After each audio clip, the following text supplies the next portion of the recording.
Assalamualaikum warahmatullahi wabarakatuh. Waalaikumsalam. Selamat sore pemirsa TVRI Bangka Belitung dimanapun Anda berada. Senang sekali saya Virgi Randa kembali hadir menjumpai Anda di Lentera Kolbu, sucikan hati, inspirasi diri. Seperti biasa, di sore hari ini kami akan mengajak Anda untuk menyimak kajian Islam dengan tema yang sangat menarik tentunya. Dan pada kesempatan di sore hari ini, tema yang kami angkat yaitu adalah apa yang harus dilakukan ketika sedang diuji.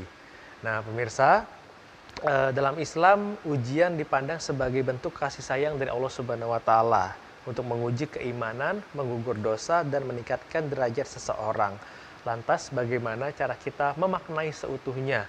Untuk setiap ujian yang diberikan oleh Allah Subhanahu wa Ta'ala, kita akan mengulasnya bersama dengan narasumber kami yang sudah bergabung di studio TVRI Bangka Belitung bersama dengan Ustadz Heri Anggar MPD. Assalamualaikum Ustadz. Waalaikumsalam. Apa kabar Ustadz? Alhamdulillah. Alhamdulillah, sehat Ustadz ya? Alhamdulillah. Alhamdulillah. Selain Ustadz yang akan berbagi ilmu di sore hari ini, kami juga sudah kehadiran ibu-ibu majelis taklim dari BKMT Kecamatan Koba, Bangka Tengah. Assalamualaikum ibu-ibu. Apa kabar Bu? Alhamdulillah, luar biasa. Siap untuk mendapatkan ilmu Bu sore hari ini Bu? Siap Bu ya? Oke, baik. Tema yang sangat menarik Ustadz untuk kita ulas di sore hari ini karena dengan modernisasi dunia saat ini tentu banyak sekali ujian-ujian yang kita dapatkan Ustadz. Ya, baik itu betul. langsung dari Allah ataupun dari sesama manusia. Ya. Nah, ini kita sebagai seorang mukmin sejati bagaimana untuk memaknainya Ustadz. Tapi sebelum masuk lebih dalam lagi untuk materi kita akan mendengarkan terlebih dahulu tausiah singkat dari Ustadz. Silakan Ustadz. Baik, bismillah. Assalamualaikum warahmatullahi wabarakatuh. Waalaikumsalam warahmatullahi wabarakatuh. Innal hamdalillah nahmaduhu wa nasta'inuhu wa nastaghfiruh wa na'udzu billahi min syururi anfusina wa min sayyiati a'malina. May yahdihillahu fala mudhillalah wa may yudlil fala hadiyalah. Asyhadu an la ilaha illallah wahdahu la syarikalah wa asyhadu anna Muhammadan abduhu wa rasuluh. Pemirsa TVRI Bangka Belitung dimanapun berada dan ibu-ibu dari BKMT Kecamatan Koba, alhamdulillah kita bersyukur kepada Allah Subhanahu wa Ta'ala yang mana pada hari ini, yang mana pada sore hari ini kita masih diberi nikmat, kita masih diberi kemampuan dalam rangka belajar menuntut ilmu di acara Lentera Kolbu yang disiarkan secara live di TVRI Bangka Belitung. Ibu-ibu semua dan pemirsa dimanapun berada, ini adalah suatu nikmat yang sangat luar biasa. Ada orang yang diberi kesehatan, tidak mampu untuk belajar agama. Ada orang yang ingin belajar agama, namun dia tidak bisa karena ada sakit misalnya, ada ujian. Jadi kita yang diberi kemampuan untuk belajar, baik secara langsung di studio ini atau melalui live di akun media sosial TVRI Bangka Belitung, itu nikmat yang luar biasa. Maka hendaklah kita menjadi hamba yang selalu bersyukur kepada Allah Subhanahu wa Ta'ala.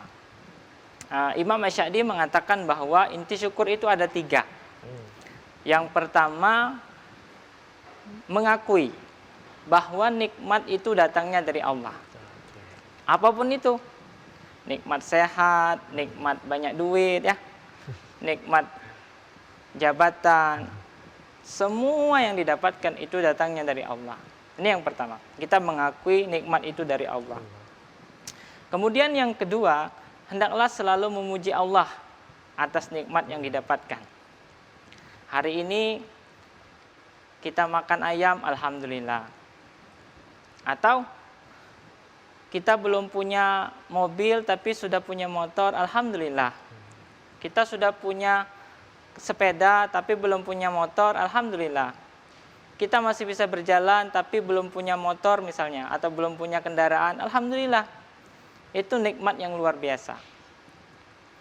Dan nikmat yang luar biasa lagi yaitu kesehatan. Kesehatan ini luar biasa nikmatnya. Nikmat sehat terkadang nikmat yang lupa disyukuri. Namun itu nikmat yang besar, nikmat yang mahal. Apa buktinya? Misalnya ada orang yang mau dikasih uang 1 miliar. Ya. Tapi syaratnya matanya diambil, tangannya diambil, kakinya diambil. Saya yakin tentu itu tidak mau. Kenapa? Apalah artinya uang 1 miliar jika kesehatan mata, nikmat bisa berjalan, nikmat bisa memegang itu diambil. Nah, ini membuktikan bahwa nikmat sehat itu nikmat yang mahal.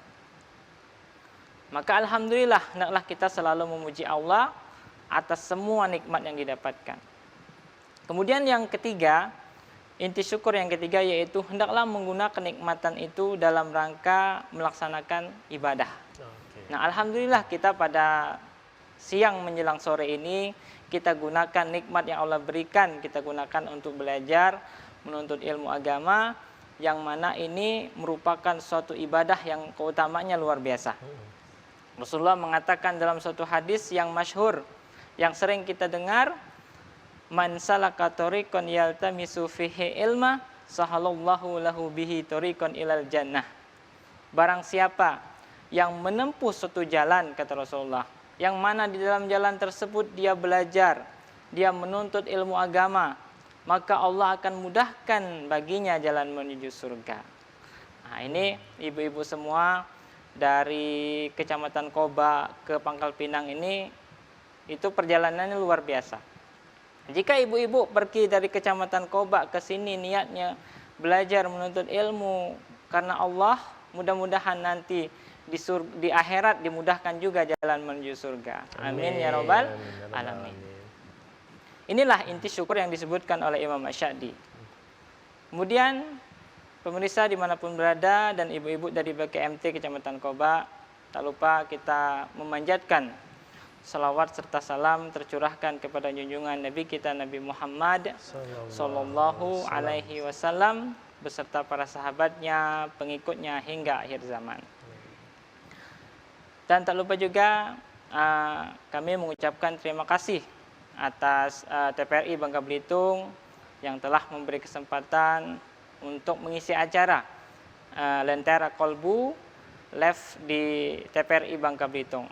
Mudah-mudahan ini menjadi amal kebaikan buat kita semua dan menjadi sarana untuk mengajak masyarakat menjadi lebih baik, menjadi hamba yang selalu bertakwa kepada Allah Subhanahu wa taala. Amin ya rabbal alamin.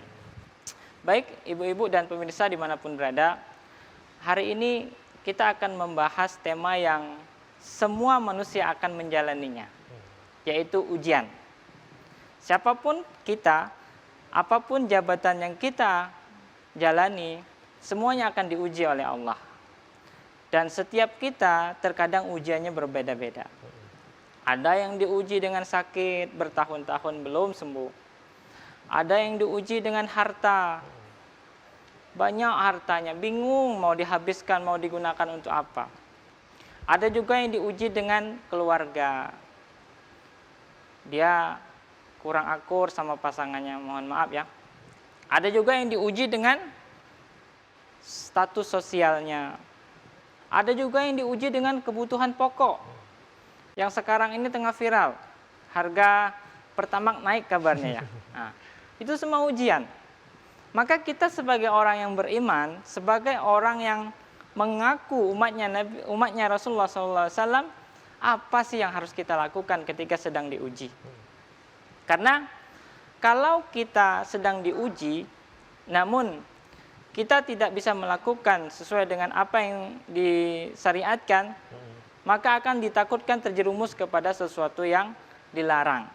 Seperti misalnya, ada orang yang kaya raya, banyak uang, namun pada akhirnya dia bunuh diri. Ada orang yang status sosialnya itu terkenal di masyarakat, orang yang dikenal, namun pada kenyataannya, pada akhirnya dia bunuh diri. Nah, kita sebagai orang yang beriman, sebagai orang yang mengaku umatnya Nabi Muhammad SAW, apa sih yang harus kita lakukan ketika kita sedang diuji supaya kita tidak melakukan hal-hal yang dilarang oleh syariat. Maka pada kesempatan ini mudah-mudahan nanti kita bisa mengambil ibrah dan pelajaran tentang apa yang kita lakukan ketika sedang diuji. Yang pertama yang harus kita lakukan adalah berhusnuzon, ya, berprasangka baik kepada Allah. Karena ketika kita mendapati suatu ujian, sesuatu yang tidak kita inginkan, kita harus berhusnuzon dulu sama Allah. Kita harus berprasangka baik, mungkin ini bisa menjadi penghapus dosa. Mungkin ini bisa menjadikan kita menjadi lebih baik. Nah, jadi itu yang harus kita lakukan. Kita berprasangka baik dulu. Maka dengan ini hati kita akan tenang. Tidak stres, tidak pening, tidak gelisah. Karena kita tahu ujian ini pasti ada hikmahnya. Nah, ini yang pertama, kita harus berprasangka baik. Kemudian yang kedua, ketika kita sedang diuji, kita berdoa kepada Allah Subhanahu wa taala. Karena Allah lah yang menghendaki ujian itu dan Allah juga yang akan mengangkat ujian itu pada diri kita. Mengenai doa ketika sedang diuji, ada suatu kisah yang sangat bagus pemirsa dimanapun berada. Tentang kisah Ummu Salamah. Ummu Salamah ini istri Nabi SAW ketika itu. Jadi Ummu Salamah ini ketika beliau sebelum menikah dengan Nabi, beliau itu sudah memiliki suami. Qadarullah, suaminya ini meninggal. Nah, ketika suami Ummu Salamah ini meninggal, beliau mendapati suatu nasihat yang sangat berharga, suatu ucapan yang sangat mulia, yang mengandung hikmah yang luar biasa. Yaitu ketika diuji atau mendapatkan suatu musibah, Rasulullah mengajari tentang suatu doa kepada Ummu Salamah yang kehilangan suami tadi, yaitu dengan ucapan inna lillahi wa inna ilaihi raji'un. Lalu berdoa, Allahumma ajurni fi musibati wa akhlif li khairan minha. Ya Allah, berilah ganjaran atas musibah yang menimpaku dan berilah ganti dengan yang lebih baik. Nah, pemirsa dimanapun berada, ini doa sangat pendek namun memiliki makna yang luar biasa. Ketika kita sedang diuji mendapati suatu musibah, kita dianjurkan berdoa supaya ujian itu diganjar oleh Allah. Dan kita meminta ganti dengan yang lebih baik. Ketika Ummu Salamah mengamalkan doa ini dan benar, Allah ganti suami yang lebih baik. Siapa? Yaitu Rasulullah SAW. Jadi kita bisa mengambil pelajaran yang sangat berharga, ya. Pelajaran yang sangat menjadi motivasi kita. Ketika kita sedang diuji, maka kita mengucapkan inna lillahi wa inna ilaihi raji'un. Allahumma ajurni fi musibati wa akhlif li khairan minha. Ya Allah, berilah ganjaran atas musibah yang menimpaku dan berilah ganti dengan yang lebih baik. Nah, mudah-mudahan ibu-ibu BKPMT dari Kecamatan Koba dan pemirsa dimanapun berada, kita bisa mengamalkan doa ini ketika kita sedang diuji. Agar ujian itu Allah ganjar dan Allah ganti dengan yang lebih baik. Ini yang kedua.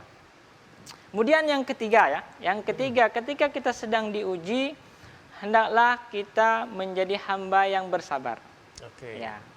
Karena tadi disebutkan di awal, dalam menjalani kehidupan ini pasti akan diuji, siapapun kita. Nah, salah satu kiat yang harus kita tanamkan dalam hati yaitu bersabar. Kenapa kita harus bersabar ketika sedang diuji? Karena dengan bersabar itulah Allah akan memberikan sesuatu yang jauh lebih baik. Allah Subhanahu wa taala berfirman, ya, di dalam Al-Qur'an surat Az-Zumar ayat yang ke-10. Bahwa Allah mengatakan wa innama yuwaffas sabirun ajrahum bighairi hisab. Dan hanya orang-orang yang bersabarlah Allah akan berikan pahala tanpa batas. Ini menunjukkan bahwa orang yang bersabar terhadap ujian, orang yang bersabar terhadap musibah, maka Allah akan beri ganjaran pahala yang tanpa batas, tanpa takaran. Jadi menunjukkan pahalanya luar biasa. Dan orang yang bersabar juga terhadap suatu ujian boleh jadi menjadi perantara atau sebab orang itu bisa masuk surga. Oh, Masya Allah. Ada suatu kisah yang diriwayatkan oleh Imam Bukhari dan Muslim tentang kisah tentang seorang wanita, mohon maaf, kulit hitam yang kena terpenyakit ayan. Nah, jadi wanita ini kena penyakit ayan yang kalau penyakit itu datang, auratnya itu terbuka. Nah, jadi dia menemui Rasulullah, minta didoakan sembuh. Jadi wanita yang terkena penyakit ayan ini, dia minta doa kepada Nabi supaya didoakan sembuh. Maka Nabi memberi 2 tawaran. Yang pertama, Nabi menawarkan jika engkau bersabar, maka engkau akan masuk surga. Kisah ini diriwayatkan oleh Imam Bukhari. Kemudian yang kedua, tawaran yang kedua, jika engkau mau didoakan sembuh, maka akan didoakan. Maka wanita kulit hitam ini dia meminta bersabar. Karena dia tahu ganjarannya tadi apa? Surga. Jadi luar biasa. Dia hanya minta didoakan ketika penyakitnya itu kambuh, penyakit ayan tadi, agar auratnya itu tidak tersingkap, terbuka. Nah, kisah ini diriwayatkan oleh Imam Al-Bukhari. Hikmah yang besar dari kisah ini, dan kita juga sering mendapati di lingkungan masyarakat kita, terkadang ada orang yang sudah sakit bertahun-tahun, sudah berobat ke rumah sakit, kemana, belum Allah sembuhkan. Kita berhusnuzon, berprasangka baik, boleh jadi sakitnya itu menggugurkan segala kesalahan yang selama ini dia lakukan. Atau boleh jadi dengan sakitnya itu Allah masukkan ke dalam surga. Sebagaimana kisah wanita yang meminta doa kepada Rasulullah tadi. Maka inilah ketika kita sedang diuji, apapun ujian yang kita dapati, yang tidak menyenangkan, yang tidak yang membuat kita hidup itu terasa berat sekali, maka hendaklah kita bersabar. Ini yang ketiga ya. Yang selanjutnya, ketika ya. Oke, nanti kita lanjutkan setelah jeda berikut ini, Ustaz ya. Oke. Dan saudara, kita sudah banyak sekali mendengarkan pemaparan materi terkait dengan bentuk ujian yang diberikan oleh Allah kepada kita di dunia ini. Lantas kita akan bersikap seperti apa yang dianjurkan dalam Islam. Kita akan mengulasnya setelah jeda berikut ini. Jangan kemana-mana, telah bersama kami di Lentera Kolbu. Sucikan hati, inspirasi diri.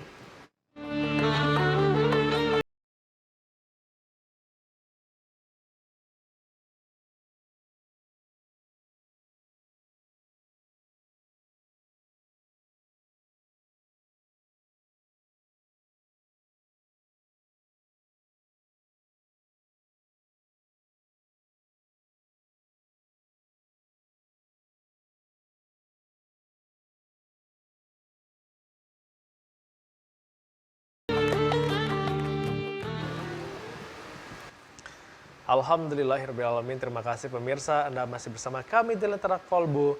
Sucikan hati, inspirasi diri. Bagi Anda yang baru saja bergabung di sore hari ini, tema yang kami angkat adalah apa yang harus dilakukan ketika sedang diuji. Masih bersama dengan Ustadz Heri Anggara dan juga ibu-ibu dari Majelis Ta'lim BKMT Kecamatan Koba. Kita akan berbagi ilmu di sore hari ini. Tadi sudah ada 3 poin Ustadz ya, yang dijelaskan di segmen pertama. Boleh dilanjutkan Ustadz untuk 2 poin selanjutnya untuk dipaparkan kepada pemirsa dan juga ibu-ibu Majelis Ta'lim di sini. Silakan. Baik, terima kasih pemirsa dimanapun berada. Poin yang ketiga ya, keempat, apa sih yang harus kita lakukan ketika kita sedang diuji? Yang pertama tadi kita berhusnuzon, berprasangka baik kepada Allah. Yang kedua kita berdoa. Yang ketiga bersabar. Dan yang keempat yaitu ketika kita sedang diuji atau mendapati suatu musibah, kita kembali kepada Allah, yaitu dengan bertakwa. Karena Allah telah berjanji ya, telah berfirman di dalam Al-Quran surat At-Talaq ayat 2 dan 3 yang sering kita dengar, bahwa Allah berfirman, wa may yattaqillaha yaj'al lahu makhraja wa yarzuquhu min haitsu la yahtasib. Kata Allah, barang siapa yang bertakwa kepada Allah, niscaya dia pasti akan berikan jalan keluar. Dan dia akan berikan rezeki dari arah yang tidak disangka-sangka. Nah, ini menunjukkan bahwa sebesar apapun ujian musibah yang kita dapatkan, kalau dia kembali, dia bertakwa kepada Allah Subhanahu wa taala, pasti ada jalan keluar. Pasti Allah beri kemudahan atas ujian yang didapatkan. Kita kehilangan sesuatu, Allah ganti dengan yang lebih baik. Kita diuji dengan fitnah, kita diuji dengan berbagai macam sesuatu yang tidak mengenakan. Yakinlah, kalau kita kembali kepada Allah, kita bertakwa kepada Allah, Allah akan pasti berikan jalan keluar. Kita ingat kisah Nabi Musa alaihissalam ketika dikejar Fir'aun dan bala tentaranya. Di depan itu laut, di belakang musuh Fir'aun dan bala tentaranya. Nabi Musa nak kemana lagi berlari? Di depan laut, di belakang Fir'aun dan bala tentaranya mengejar. Maka disitulah Allah berikan pertolongan. Karena terkadang pertolongan Allah itu datang di saat genting ya. Di detik-detik akhir kadang. Allah berikan mukjizat kepada Nabi Musa dengan apa? Membelah lautannya. Kita lihat juga kisah Nabi Ibrahim alaihissalam ketika dibakar. Tangan kita kalau kena api sedikit aja sakitnya luar biasa. Namun ketika Nabi Ibrahim dibakar, apa yang terjadi? Allah berikan pertolongan, Allah jadikan api itu menjadi dingin. Nah, ini menunjukkan bahwa kalau kita sedang diuji, sedang mendapati suatu musibah, yakinlah kalau kita sudah bertakwa ada aja jalan keluar. Dan Allah tidak akan pernah berbohong. Kalau Allah sudah berfirman di dalam Al-Quran itu pasti terjadi. Allah akan berikan jalan keluar dan Allah akan berikan rezeki dari arah yang tidak disangka-sangka. Yang terakhir ya poin yang kelima, ketika kita sedang diuji, ketika kita sedang mendapati suatu musibah, apa yang harus dilakukan? Yaitu beristighfar, meminta ampun kepada Allah Subhanahu wa taala. Kenapa kita harus beristighfar? Karena terkadang ujian itu, musibah itu terjadi karena kesalahan yang kita lakukan.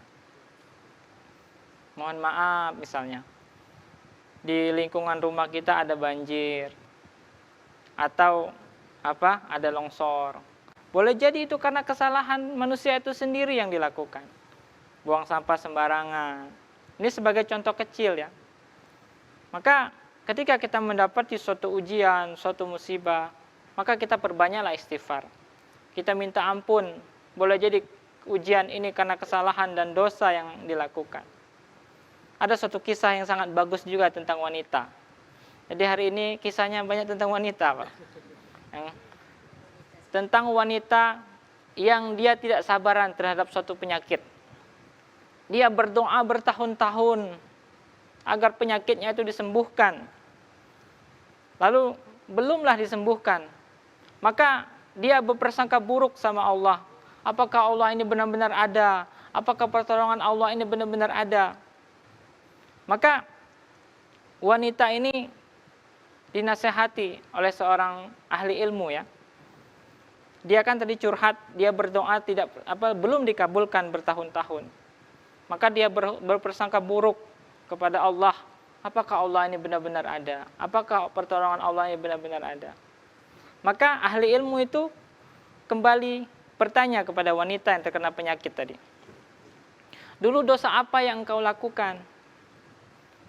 Maka wanita ini menjawab, saya pelacur. Nah, si ahli ilmu tadi menjelaskan, dulu ketika engkau menjadi pelacur bertahun-tahun, kamu baik-baik saja. Kamu tidak berprasangka bahwa pertolongan Allah itu tidak ada. Ketika kamu terkena penyakit, kamu berprasangka bahwa pertolongan Allah itu tidak ada. Mengatakan bahwa Allah itu tidak ada. Maka kita bisa mengambil pelajaran dan hikmah. Penyakit yang diderita oleh wanita tersebut, yang mana dia minta kepada Allah supaya disembuhkan, tapi belum Allah sembuhkan, boleh jadi dia belum bertobat. Boleh jadi ada suatu hati yang belum bersih dari dosa-dosanya. Maka kembali lagi ketika sedang diuji, ketika kita sedang mendapati suatu musibah, maka kita coba perbanyak istighfar. Rasulullah SAW bersabda tentang keutamaan istighfar. Rasulullah bersabda, "Man aktsara minal istighfar, ja'alallahu lahu min kulli hamin wa min kulli dikin wa razaqahu min haitsu la yahtasib." Atau kama qala Rasulullah SAW. Jadi, barang siapa yang memperbanyak istighfar, niscaya Allah akan berikan jalan keluar dari setiap kesedihannya. Dan Allah akan berikan kelapangan dari setiap kesempitannya. Dan Allah akan berikan rezeki dari arah yang tidak disangka-sangka. Nah, ini menunjukkan bahwa seseorang yang memperbanyak istighfar, meminta ampun kepada Allah, Allah akan berikan jalan keluar dari setiap kesedihan, dari setiap kesulitan yang didapatkan. Atau Allah akan berikan jalan keinginan bagi orang-orang yang sering beristighfar. Dan Allah akan berikan kelapangan bagi setiap kesempitan. Nah, kita nih kalau diuji sempit rasanya hidup di dunia ini, berat rasanya. Maka ketika dia memperbanyak istighfar, Allah akan berikan kelapangan. Dan Allah akan berikan rezeki dari arah yang tidak disangka-sangka. Dan ini terbukti Bapak Ibu semua dan pemirsa dimanapun berada. Ketika kita punya keinginan, punya harapan, atau kita sedang diuji, cobalah kita memperbanyak istighfar. Dan istighfar itu bukan hanya selesai sholat, atau sehabis sholat 5 waktu. Namun ketika kita sedang santai, ketika kita sedang berkendara misalnya, kita basahi lisan kita dengan memperbanyak istighfar. Astaghfirullah, astaghfirullah, wa atubu ilaih. Kita renungi maknanya. Yakinlah, pasti Allah berikan jalan keluar. Ada suatu kisah yang menarik. Kisah tentang Imam Ahmad dengan penjual roti. Nah, mungkin sebagian ibu-ibu atau pemirsa pernah mendengar kisah ini. Namun pada kesempatan ini kami sampaikan lagi bahwa kisah ini kisah yang sangat luar biasa. Dulu Imam Ahmad sebelum meninggal dunia, beliau punya keinginan pergi ke suatu kota. Maka pergilah Imam Ahmad ke kota tersebut. Ketika sampai di kota tersebut, Imam Ahmad istirahat di masjid, dia mau sholat, mengerjakan sholat. Nah, ketika selesai sholat, Imam Ahmad mau beristirahat, Imam Ahmad itu diusir.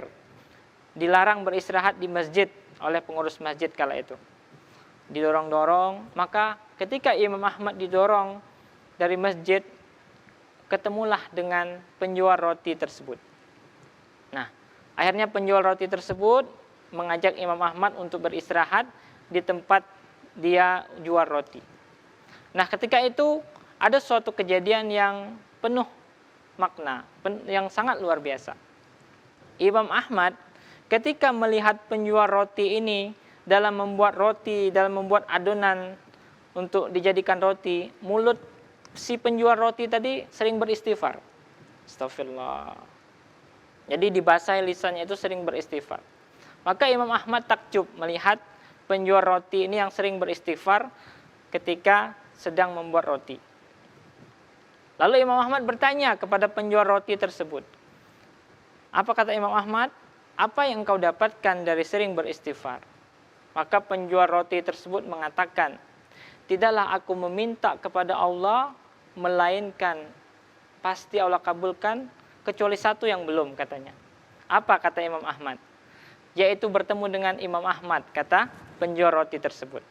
Jadi penjual roti ini tidak tahu bahwa yang didorong-dorong dari masjid tadi adalah Imam Ahmad.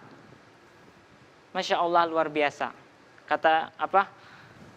Kata Imam Ahmad, boleh jadi dengan istighfar mulah saya pergi ke kota ini, saya didorong-dorong dari masjid sehingga saya diantarkan berjumpa denganmu. Bayangkan ibu-ibu dan pemirsa dimanapun berada. Imam Ahmad itu orang besar, ahli ilmu. Beliau yang didatangkan atau beliau yang disuruh datang menemui penjual roti. Amalan apa yang dilakukan penjual roti? Ternyata sering beristighfar. Kalau kita zaman sekarang mau bertemu dengan orang besar, payah. Ada ajudan lah, segala macam lah. Nah, maka penjual roti tadi ingin bertemu dengan orang besar, didatangkan sendiri oleh Allah Subhanahu wa Ta'ala, yaitu Imam Ahmad. Maka sekali lagi pemirsa dimanapun berada, ketika kita sedang diuji, mendapati suatu musibah yang tidak mengenakan hati, atau kita punya harapan, cita-cita, maka perbanyaklah istighfar. Yakin kita beristighfar ini, kita akan diampuni dan Allah akan berikan jalan keluar dari setiap ujian dan masalah. Amin. Amin ya robbal alamin. Oke, berarti ada 5 poin tadi Ustadz ya, Ya. yang harus kita pahami bersama sehingga kita bisa melewati setiap ujian-ujian yang diberikan oleh Allah Ustadz. Ya. Nah Ustadz, apakah setiap ujian yang diberikan Allah itu bentuk kesusahan? Apakah ada bentuk kenikmatan yang berupa ujian juga Ustadz? Nah, ini luar biasa pertanyaan ini ya. Ya, Ya. Ustadz. Jadi Silakan Ustadz. tadi belum dibahas, memang benar. Apakah ujian itu hanya sesuatu yang menyusahkan? Ternyata ujian itu bukan hanya sesuatu yang menyusahkan. Sesuatu yang menyenangkan juga ujian. Kenapa sesuatu yang menyenangkan itu bisa menjadi ujian? Karena apakah sesuatu yang menyenangkan itu bisa melalaikan atau tidak? Ada orang yang diberi rezeki oleh Allah dengan rezeki yang berlimpah. Kita lihat, apakah orang ini bisa menggunakan rezeki berlimpah tadi terhadap sesuatu yang baik enggak? Misalnya, ada orang yang diberi rezeki yang banyak, dia gunakan untuk sedekah. Maka dia lolos ujiannya. Namun sebaliknya, ada orang yang diberi rezeki banyak, tapi dia lalai. Mohon maaf, sholatnya masbuk, sibuk begawi misalnya. Mohon maaf, jarang baca Quran. Nah, maka terkadang sesuatu yang menyenangkan juga bisa menjadi ujian. Kenapa ini bisa menjadi ujian? Karena untuk mengetahui apakah dia ini benar-benar melaksanakan perintah Allah itu sesuai dengan keinginan Allah atau tidak. Nah, jadi pada kesempatan ini kami menyampaikan bahwa ujian itu bukan hanya sesuatu yang tidak mengenakan atau sesuatu yang menyusahkan, namun ujian juga bisa terjadi terhadap sesuatu yang menyenangkan. Banyak anak, banyak rezeki, dan apapun itu yang menyenangkan, kalau dia melalaikan, berarti dia tidak lolos ujiannya. Kita lihat siapa yang banyak harta? Korun ya. Nah, Korun itu banyak hartanya. Nah, dia tidak lolos dengan ujian hartanya. Ada juga yang diuji dengan jabatan. Firaun itu jabatannya luar biasa. Dia tidak lolos dengan ujiannya. Maka sekali lagi ujian itu bukan hanya yang menyusahkan, apapun sesuatu yang menyenangkan itu juga bagian dari ujian kita. Untuk apa? Untuk benar-benar mengetahui apakah kita bisa menjadikan sesuatu yang menyenangkan itu dalam rangka ketaatan kepada Allah atau yang melalaikan. Oke, baik. Terima kasih Ustadz untuk penjelasannya. Dan kita masih memiliki segmen berikutnya Ustadz. Ya. Dan juga kami akan mengajak pemirsa yang ada di rumah untuk mengirimkan pertanyaan melalui akun media sosial kami. Dan akan kita bacakan di segmen berikutnya. Pemirsa, jangan kemana-mana, tetap bersama kami di Lentera Kolbu, Sucikan Hati, Inspirasi Diri. Kami akan segera kembali untuk Anda sesaat lagi.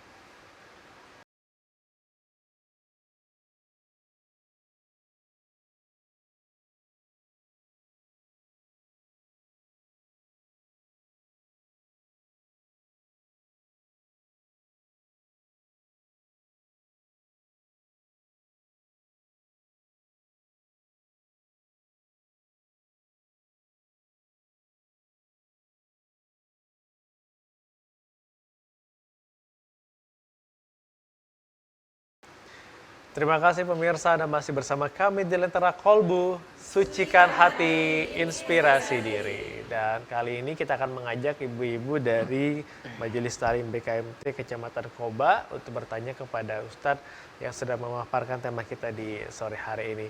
Saya silakan Ibu, yang ingin bertanya boleh sebutkan namanya dan juga dari mana Bu. Silakan.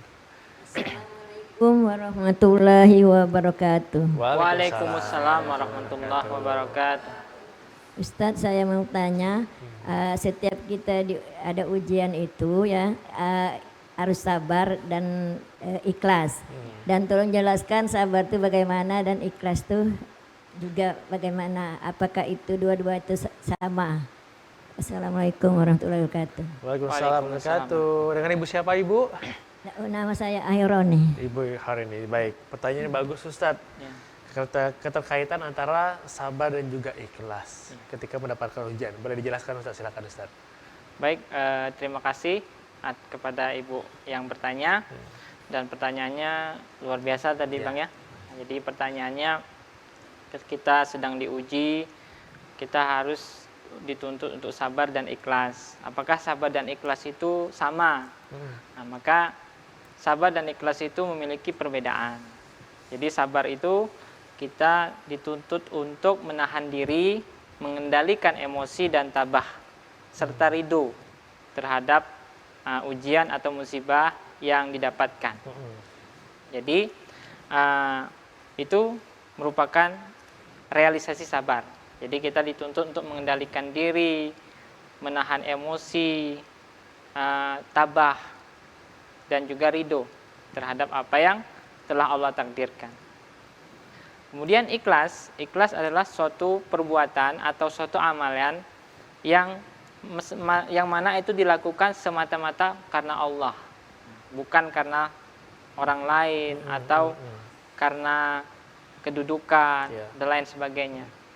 Nah, jadi ketika kita mendapati suatu ujian, memang benar kita dituntut untuk bersabar, kita menahan diri. Menahan diri ini maksudnya menahan dari sesuatu yang di luar syariat, melanggar syariat. Kemudian kita dituntut juga untuk menahan emosi biar kita selalu tenang. Nah, kalau emosinya tinggian, maka dia kelihatan ketika dia mendapati suatu ujian, maka hatinya itu gelisah dan lain sebagainya.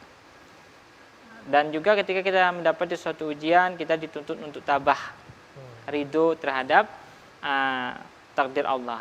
Nah, ini merupakan bagian dari sabar tadi.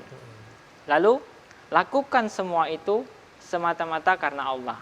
Kita menahan diri dari sesuatu yang melanggar syariat, kita menahan emosi, kita ridho, tabah terhadap ujian yang menimpa, lakukan semua itu karena Allah. Nah, maka ini bagian dari ikhlas tadi. Maka inilah perbedaan dari sabar dan ikhlas yang mudah-mudahan kita bisa menjadi orang yang sabar dan ikhlas karena Allah. Amin. Oke, baik. Terima kasih Ustadz untuk penjelasannya. Saya persilakan tuh ibu-ibu yang lain yang bertanya. Boleh Bu, sebutkan namanya Bu. Assalamualaikum warahmatullahi wabarakatuh. Waalaikumsalam warahmatullahi wabarakatuh. Nama saya Nurmawati Denin. Pak Ustadz, saya mau bertanya, sebagai manusia, kadang kita tidak kuat menerima ujian yang menimpa kita. Kita sering mengeluh, menangis tanpa kita sadari. Kadang-kadang kita sambil istighfar, kita langsung nangis. Nah, yang saya tanyakan, berdosakah kita dalam hal ini? Assalamualaikum warahmatullahi wabarakatuh. Waalaikumsalam warahmatullahi wabarakatuh. Nah Ustadz, ketika mendapatkan ujian, kadang-kadang kita mengeluh juga Ustadz ini. Ya. Gimana nih Ustadz penjelasannya? Silakan Ustadz. Ya. Baik, terima kasih Ibu atas pertanyaannya yang luar biasa ya. Yang mana ini menyangkut hati ya. Ya, karena memang yang nama ujian itu memang sesuatu yang tidak menyenangkan hati. Nah, kalau menyenangkan hati ya beda cerita ya. Nah, jadi ketika kita mendapati suatu ujian, lalu kita mengeluh tadi ya, mengeluh atau kita sedih, kadang-kadang ketika kita beristighfar kita menangis. Nah, apakah seperti ini dosakah kita? Nah, maka ketika kita mendapati suatu ujian, lalu kita sedih, menangis, itu manusiawi. Nah, maka itu dikategorikan tidak berdosa. Dia menangis, sedih. Namun yang dikategorikan berdosa, dia memiliki prasangka yang tidak baik. Nah, seperti mengeluh. Mengeluh itu ya kalau dia mengeluh maksudnya dia berpersangka kepada Allah, Allah tidak nolongku, Allah tidak membantuku, maka yang seperti ini termasuk dosa. Namun kalau dia mendapati ujian, dia menangis, apalagi beristighfar dia menangis, justru itu mendapatkan pahala, Ibu. Dan itu sangat bagus, dianjurkan. Ketika kita diuji dengan penyakit, misalnya mohon maaf, kita beristighfar, ya Allah, lah berobat kemana-mana, udah sembuh. Oh, nah, maka kita beristighfar, kita nangis sejadi-jadinya. Jika perlu siapkan ember, Bu. Nah, maka yang seperti ini diperbolehkan. Dan itu sangat baik, justru mendapatkan pahala. Yang tidak diperbolehkan itu adalah ketika kita mendapati ujian, namun kita berpersangka yang tidak baik. Nah, itu yang dilarang. Salah satunya tadi, putus asa terhadap pertolongan Allah. Lah berobat kemana-mana, belum sembuh. Akhirnya dia putus asa. Gak mau lagi aku berobat, gak mau lagi aku berusaha. Buktinya aku lah berobat kemana-mana, tidak sembuh. Akhirnya dia putus asa. Dia mengeluh seperti ini, makanya seperti ini tidak diperbolehkan. Maka sekali lagi, memang terkadang tadi disampaikan pertolongan Allah itu terkadang datang di saat genting ya, di saat menit-menit akhir, injury time. Nah, kalau di dalam pertandingan sepak bola itu. Nah, jadi apa namanya? Teruslah berusaha dan jangan putus asa. Dan usaha jangan sampai melanggar syariat. Mohon maaf, ada orang yang sakit berobat ke dokter tidak sembuh, akhirnya dia berobat ke dukun misalnya. Mohon maaf. Makanya seperti ini tidak dianjurkan. Cari pengobatan yang sesuai syariat, misalnya di ruqyah atau pengobatan herbal misalnya. Nah, makanya seperti ini dianjurkan.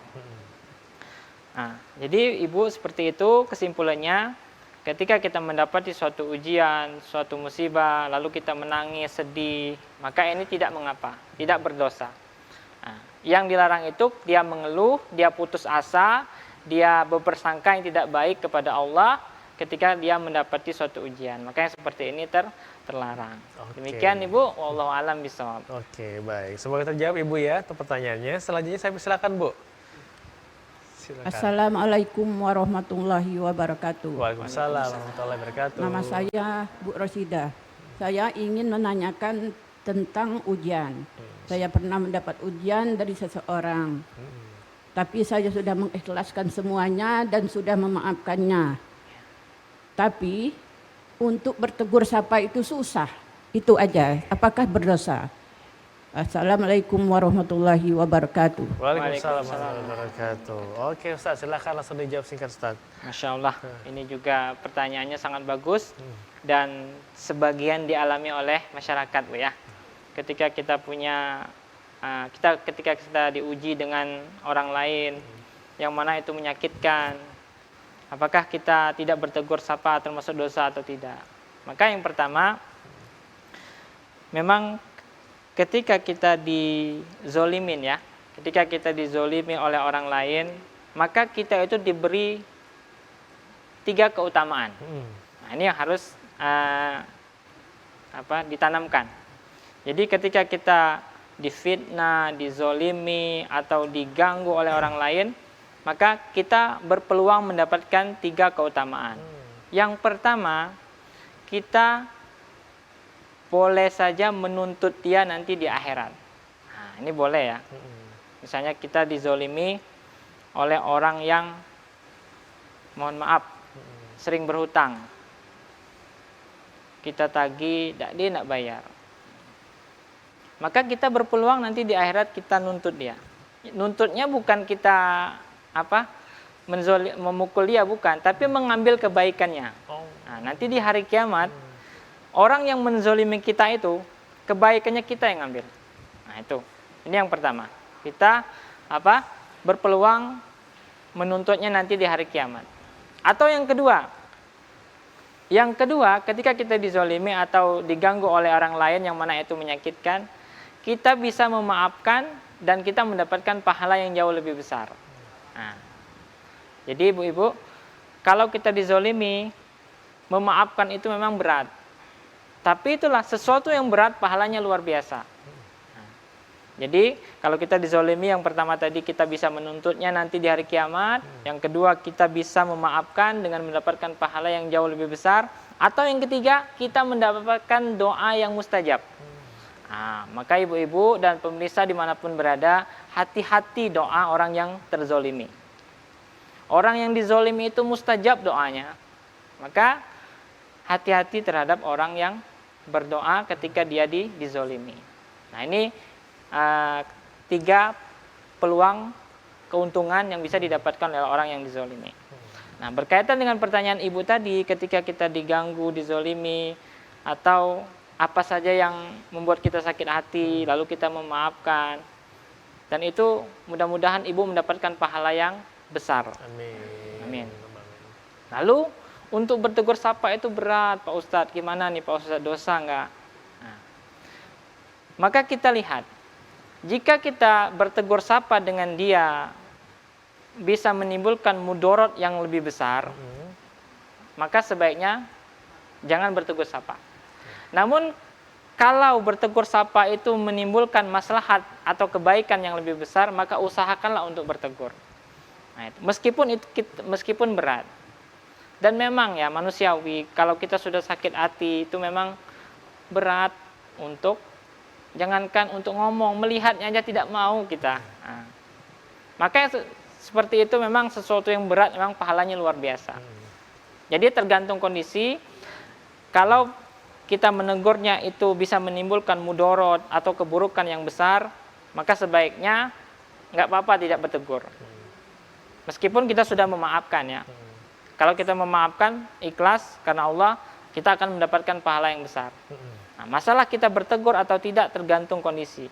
Kalau kita bertegur mendapatkan pahala, mendapatkan kebaikan yang luar biasa, maslahat yang besar, kita bertegur akan menimbulkan kekeluargaan misalnya, akan menimbulkan perdamaian, maka usahakan lakukan. Namun ketika kalau bertegur akan menimbulkan sesuatu yang lebih besar, keburukannya besar, nah, maka sebaiknya jangan berteguran, nggak apa-apa. Asalkan di hati kita tadi tidak dendam, tapi kita sudah memaafkan. Mungkin ini jawabannya. Mohon maaf atas segala kekurangannya. Oke, baik. Terima kasih Ustadz. Semoga terjawab Ibu ya untuk pertanyaannya. Nah, di segmen terakhir ini Ustadz, boleh kita berikan kesimpulan singkat kepada pemirsa yang ada di rumah. Silakan Ustadz. Baik, ibu-ibu dari BKMT Kecamatan Koba, alhamdulillah, terima kasih sudah hadir di sini. Mudah-mudahan apa yang disampaikan tadi bermanfaat dan bisa kita amalkan. Kemudian pemirsa dimanapun berada yang setia masih mendengarkan acara Lentera Kolbu Live di TVRI Bangka Belitung ini, mudah-mudahan juga bisa mengambil ibrah pelajaran yang bisa diamalkan dalam menjalani kehidupan ini. Jadi ibu-ibu dan pemirsa dimanapun berada, setiap kita dalam menjalani kehidupan ini pasti akan diuji. Dan setiap ujian berbeda-beda. Maka pada kesempatan ini kami menyimpulkan bahwa setiap ujian yang didapatkan ada hikmah yang besar disiapkan. Setiap ujian yang didapatkan ada ganjaran yang lebih besar disiapkan.